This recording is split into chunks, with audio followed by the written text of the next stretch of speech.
السلام علیکم ورحمۃ اللہ وبرکاتہ۔ میرے محترم بھائیوں اور بہنوں، گرلز اسکلز فاؤنڈیشن عمل کی راہ، خواب کی تعبیر، ارادوں کی تکمیل، یہ ادارہ، اس کی کلاسز کا بلاک کہ جس میں ناظرہ، حفظ، تجوید، قرأت، علوم قرآن اور دیگر سپورٹیو سبجیکٹس نرسری تا گریجویشن گرلز کے لیے اکیڈیمک بلاک الحمدللہ لنٹر کی حد تک پہنچ چکا ہے۔ فللہ الحمد والشکر۔ اور یہاں بجٹ ایک ہیوی اماؤنٹ درکار ہے، ایز یو کین گیس۔ بجائے اس کے کہ ہم کام روکتے اور لنٹر کے لیے کچھ جمع کرتے، ہم مسجد، ہاسٹل، ہال اور دیگر شعبہ جات کی تعمیر کی طرف آ گئے تاکہ کام میں توقف نہ آئے اور یہ تسلسل سے جاری رہے۔ آخر ہم بھی تو اللہ سے صدقہ جاریہ کی امید رکھتے ہیں۔ یاد رکھیں کہ یہ لنٹر بھی پورا ہوگا، یہ ادارہ مکمل بھی ہوگا اور اس میں نیکیوں کا سلسلہ بھی قیامت تک جاری رہے گا انشاءاللہ۔ جس کا کام ہے اسی کو لاج ہے۔ مال والے بہت ہوتے ہیں، توفیق والے، اللہ کی راہ میں خرچ کرنے والے کم ہوتے ہیں۔ مال تو اللہ جسے چاہتا ہے وہ پاتا ہے، توفیق جو رب کو چاہتا ہے وہی پاتا ہے۔ مال اللہ جسے چاہتا ہے اسے مل جاتا ہے، مگر توفیق اسے ملتی ہے جو رب کو چاہتا ہے۔ نیکیوں کے منصوبے بھی پورے ہو جاتے ہیں، مگر شامل نہ ہونے والے محروم رہ جاتے ہیں۔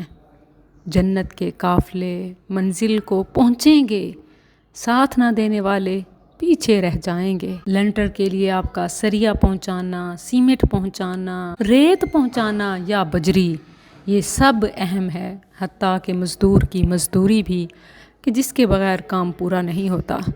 زندگی میں جو کچھ آپ کا ہے وہ عارضی ہے، ابدی کرنے کے لیے اللہ کی راہ میں جمع کرانا پڑتا ہے۔ موت بھی ناقابل تردید حقیقت ہے اور اعمال کا ختم ہونا بھی۔ انسان کے سارے منصوبے دھرے رہ جاتے ہیں، ساری تمنائیں دل میں رہتی ہیں اور انسان آخرت کو سدھار جاتا ہے۔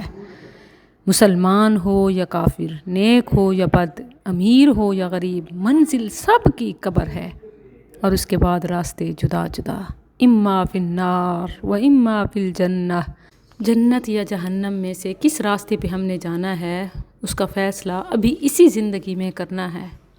زندگی مختصر ہے مگر آخرت کا سفر طویل اور مشکل ترین ہے۔ راہی اور منزل کے درمیان ظلمتیں اور تاریکیاں ہیں۔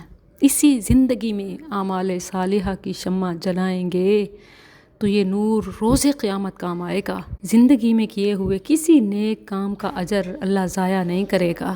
کچھ اعمال تو اتنے عظیم ہیں کہ مرنے کے بعد بھی ان کا ثواب ملتا بلکہ بڑھتا جاری رہتا ہے۔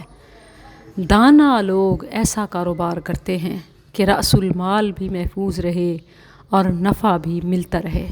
تو ہمیں انتخاب ان اعمال کا کرنا چاہیے جو مرنے کے بعد بھی بڑھتا رہے، اور وہ صدقۃ جاریہ، ایسا صدقہ خرچ کیا کہ جہاں کام ہوتا رہے، قرآن پڑھایا جاتا رہے، فیض اٹھایا جاتا رہے، انسانیت مستفید ہوتی رہے۔